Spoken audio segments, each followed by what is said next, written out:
Premier Gladys Berejiklian claimed that the $2 billion cost of knocking down and rebuilding two Sydney sports stadiums represents 1% of spending on health and education is actually more like 17%, prompting claims the government is using fantasy figures. In a bid to deflect criticism of the $2 billion plan to raise and rebuild ANZ Stadium at Homebush Bay and Allianz Stadium at Moore Park, Ms. Berejiklian and Sports Minister Stuart Ayres have stated the government will spend about $200 billion on health and education between 2018 and 2022. However, this figure represents mostly recurrent expenditure on health and education, including the wages of nurses and teachers. When capital spending is isolated to provide a like-for-like comparison, the figure for health and education works is $11.9 billion.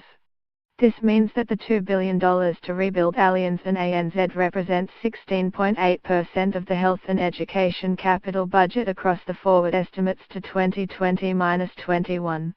When factoring in an extra year of capital expenditure based on the 4-year average of $3 billion to provide like-for-like comparison to 2022, the figure climbs to $14.9 billion. This means the $2 billion stadium spend represents 13.4% of forecast capital spending on health and education over the period. Mr. Ayres told Fairfax Media, "Stadiums that require ongoing recurrent expenditure. Every new hospital and school requires the New South Wales government to provide ongoing funding for staff and resources to make those facilities function.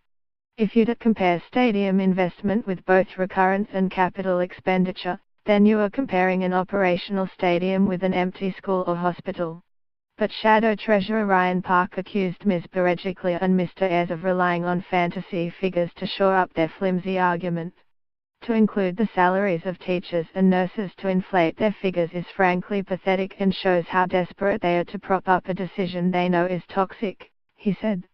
The real figure is that for every $6 this government spends on schools and hospitals, another dollar is going to stadiums.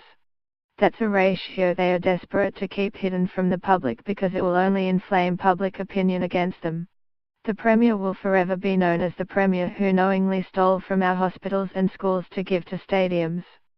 Ms. Berejiklian has also claimed Allianz and ANZ stadiums together produce annual revenue of $1 billion.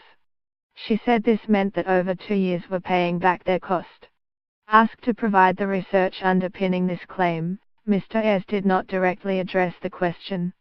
Revenue generated from facilities such as Parramatta and ANZ stadiums help subsidise vitally important regional infrastructure such as Newcastle and Wollongong stadiums, he said. Stadiums generate $1 billion in economic activity for the state every year. If major events leave New South Wales due to content owners not hiring New South Wales stadiums, that figure falls. Overall, the government has pledged to spend $2.5 billion knocking down and rebuilding ANZ, Allianz and Parramatta stadiums.